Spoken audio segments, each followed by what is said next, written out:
Hi అండి, welcome to my channel నా చిన్ని ప్రపంచం. నేను ఈరోజు చూపిస్తున్న కర్రీ ముఖ్యంగా వెజ్ వాళ్ళ కోసం, వెజ్ స్పెషల్ అని చెప్పొచ్చు. ఈ కర్రీ అన్నంలో కానీ చపాతీలో కానీ డైట్ చేసే వాళ్ళైతే అన్నం స్కిప్ చేస్తారు కదా. కొంతమందికి చపాతీ అంటే ఇష్టం ఉండదు, తినని వాళ్ళు ఉంటారు. వాళ్ళైతే ఒట్టిగా తినేయచ్చు. మేము ఈ కర్రీని మా నెల్లూరులో బీన్స్ తీగూర అంటాం. మసాలా కూరలన్నిటిని మేము తీగూర అనే అంటాం. ఒక్కసారి ట్రై చేయండి, చాలా బాగుంటుంది. మీరే చెప్తారు ఇంత బాగుంటుందని. మరి ప్రాసెస్లోకి వెళ్ళిపోదామా? బేసిక్ ప్రాసెసేనండి. ఆయిల్ వేసుకొని కొంచెం జీలకర్ర అవన్నీ యాడ్ చేసుకొని తర్వాత టమాటాలు, ఆనియన్స్ బాగా వేపుకోవాలి సాల్ట్ వేసి.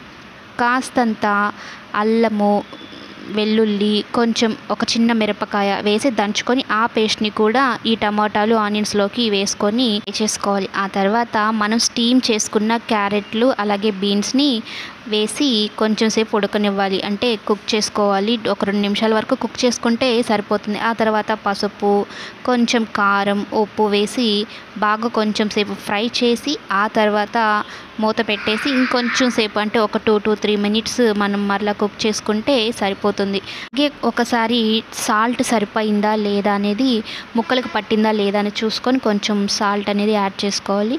ఆ తర్వాత కొంచెంగా వాటర్ అనేది యాడ్ చేసుకుంటూ ఉండాలి. యాడ్ చేసుకున్న తర్వాత ఒక 5 మినిట్స్ మీడియం ఫ్లేమ్లో పెట్టి కుక్ చేసుకోవాలి. అలాగే మనం ఎంత కన్సిస్టెన్సీలో రావాలనుకుంటున్నామో కర్రీని దానికి తగ్గట్టుగా వాటర్ వేసుకొని బాయిల్ చేసుకోవాలి. ఒక 5 మినిట్స్ లో ఫ్లేమ్లో కానీ పెట్టుకుంటే సరిపోతుంది.